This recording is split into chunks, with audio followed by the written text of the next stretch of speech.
안녕하세요. 일하는 개미TV 일김입니다. 오늘도 저의 수익률을 캡처해서 보여드리는 정기 업데이트 시간인데요. 자, 저의 수익률을 보여드리기 앞서서 이번 주 주식시장의 뉴스들을 보면요. 자, 이번 주는 미국의 고용지표에 관련된 데이터들이 나오면서 시장을 흔들었어요. 그리고 이거 저도 깜짝 놀란 뉴스였는데 호주와 캐나다에서 금리를 인상했죠. 다음 주에 미국이 금리 결정을 이제 앞두고 있는데 걱정되는 뉴스가 아닐 수 없습니다. 자, 보시면요. 이번 주 어쨌든 간에 결과적으로는요 1.5% 상승하면서, 그리고 코스닥은 1.8% 상승을 하면서 아주 그냥 국내 투자자들이 미소 짓는 한 주였다고 했었죠. 몇 주째 한 3주째입니까? 4주째입니까? 오르고 있는데요. 너무 계속 이렇게 된다면 굉장히 해피할 것 같은데, 물론 그렇다고 해서 모든 투자자가 해피한 건 아니죠.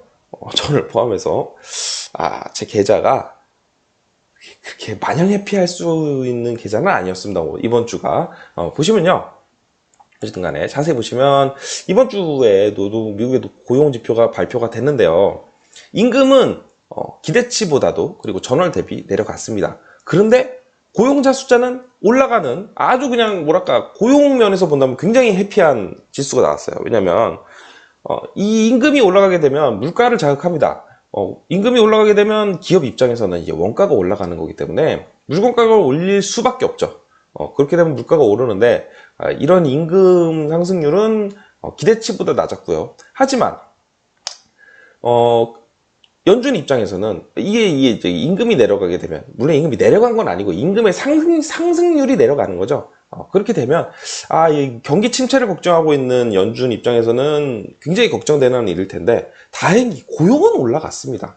그렇기 때문에 미국의 경기 침체에 대한 뭐랄까 이런 걱정들을, 굉장히 우려가 사라지면서 주식시장은 올랐죠. 월요일 올라.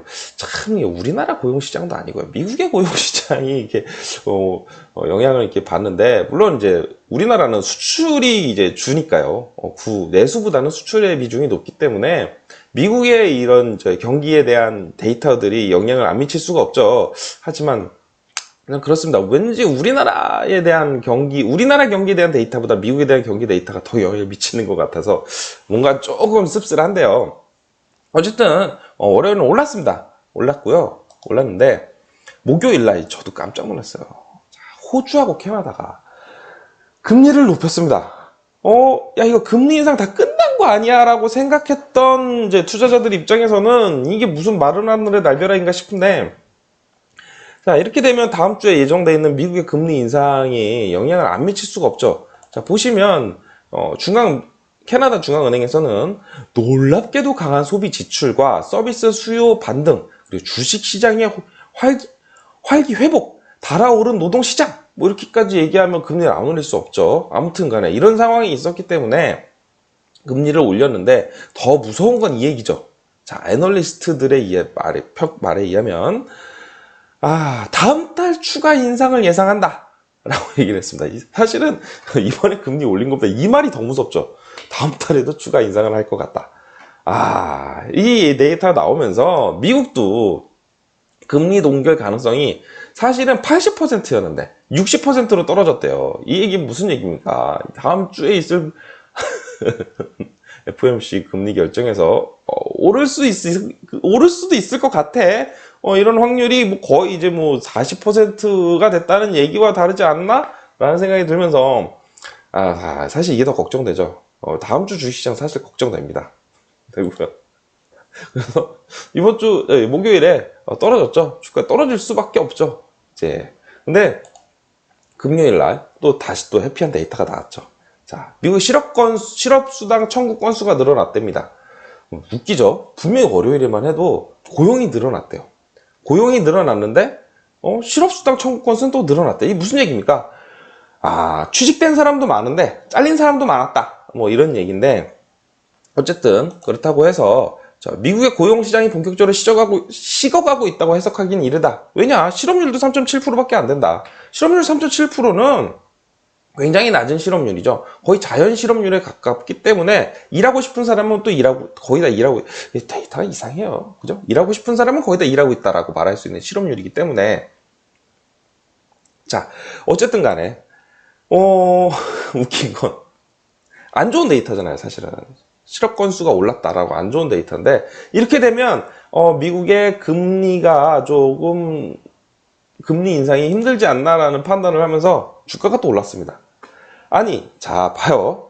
내가 이상하다고 얘기하는 이유가 뭐냐면은, 고용지표가 안 좋은 데이터가, 아니, 좋은 데이터가 나와도 주시장이 오릅니다. 고용지표가 안 좋은 데이터가 나와도 그럼 금리 인상 안 하겠네 하면서 주시장이 오릅니다. 그러면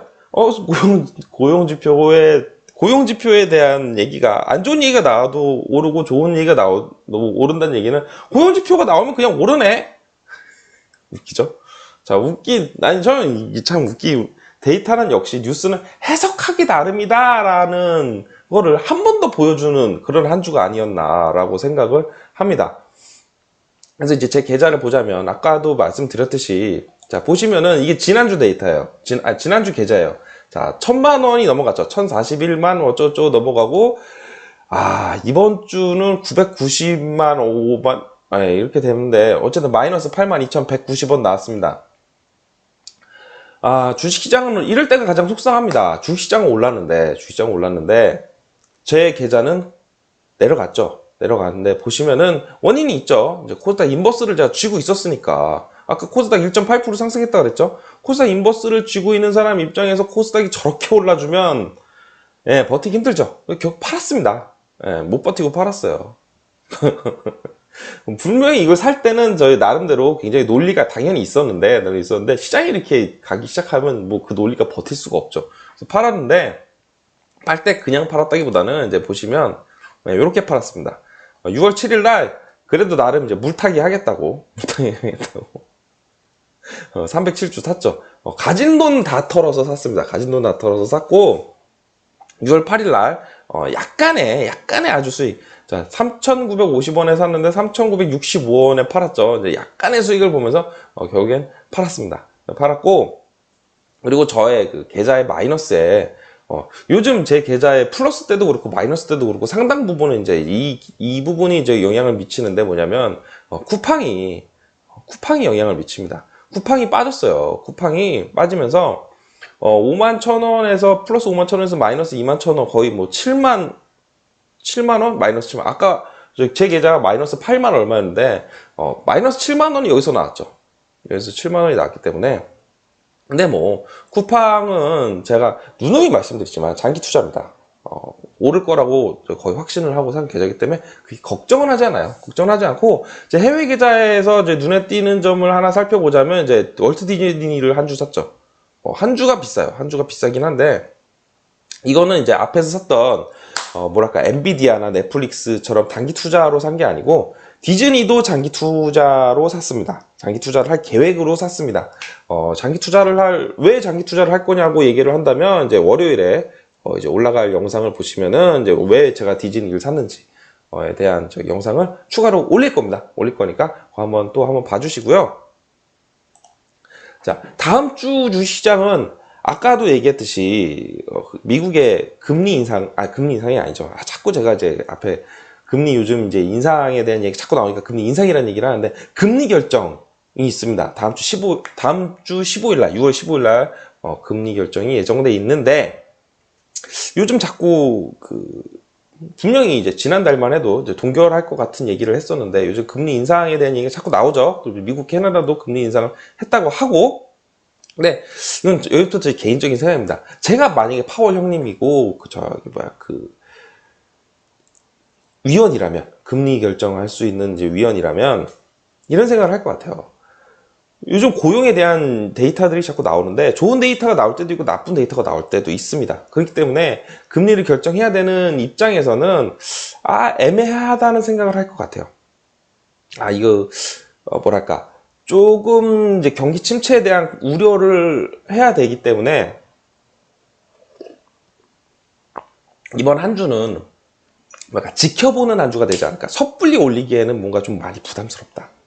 섣불리 올리긴 부담스럽기 때문에 이번 주는 지켜볼 것 같아요. 근데 지켜보면서도 이제 끝나고 나면 인터뷰 하잖아요. 인터뷰 때는 매파적인 발언을 할 것 같습니다. 지켜보고, 하지만 우리는 언제든지 올릴 준비가 돼 있고, 뭐 다음 달에도 뭔가 이게 약간이라도 뭔가 좀 위험스러운 데이터가 나온다면 물가나 또는 고용에 대해서 뭐 금리를 올려야 될 것 같은 데이터가 나온다면 우리는 언제든지 올릴 준비가 돼 있다라는 이런 매파적인 발언을 하면서 동결을 하지 않을까라는 예상을 감히 해봅니다. 감히. 뭐 저 따위 뭐 조그만 유튜버가 한다고 뭐 이런 얘기를 한다고 그래서 파월 형님께서 보고 계시지는 않겠지만 저라면 그럴 것 같아요. 제가 파월 형님이고 제가 FOMC 위원 중에 한 사람이라면 이런 생각을 하면서 동결하지 않을까. 이번 달은 동결하지 않을까. 다음 달에 올리는 한이 있더라도. 근데 매파적인 발언을 할 거기 때문에 주식시장은 내려가지 않을까라고 해서 다음 주는 약간 위험한 한 주가 되지 않을까라는 생각을 하긴 하는데 조금만 장기적으로 생각해 보시면 지금 아까도 보셨지만 고용에 대한 데이터가 좋게 나와도 주가는 좋게 해석하면서 오릅니다. 경기 침체 안 되겠네. 고용에 대한 데이터가 나쁘게 나와도 그럼 금리 인상이 힘들겠네 라고 하면서 주가가 오릅니다. 이 얘기는 무슨 얘기냐면 쫄보들은 뭔가 민감한 조그만 데이터가 나와도 주식을 매도하는 그런 쫄보들은 주식시장을 많이 떠나지 않았나. 그리고 주식시장을 긍정적으로 해석하는 분들이 지금 많이 남아서 주식을 매수하는 시기가 아닌가라고 생각을 합니다. 그렇기 때문에 조금 뭐 연말까지는 보지 않더라도 앞으로 한두 달 정도 좀 한두 달을 중기로 보기에는 조금 애매한 게 있는데 어쨌든 한두 달 정도는 계속 뭔가 중간에 한번 출렁임은 있을지언정 계속 주가가 오르지 않을까라는 생각을 하면서 투자자들은 뭐 그닥 걱정할 필요가 없는 시장이지 않나라고 개인적으로 생각을 합니다. 그렇기 때문에 여러분 뭐 저는 뭐 별 걱정하지 않고요. 여러분도 투자를 하는데 별 걱정을 할 필요가 없지 않을까라고 생각을 합니다. 자, 보시고 도움이 되셨다고 생각하면 좋아요와 구독 꼭 좀 부탁드리고요. 오늘은 여기까지 하도록 하겠습니다. 감사합니다.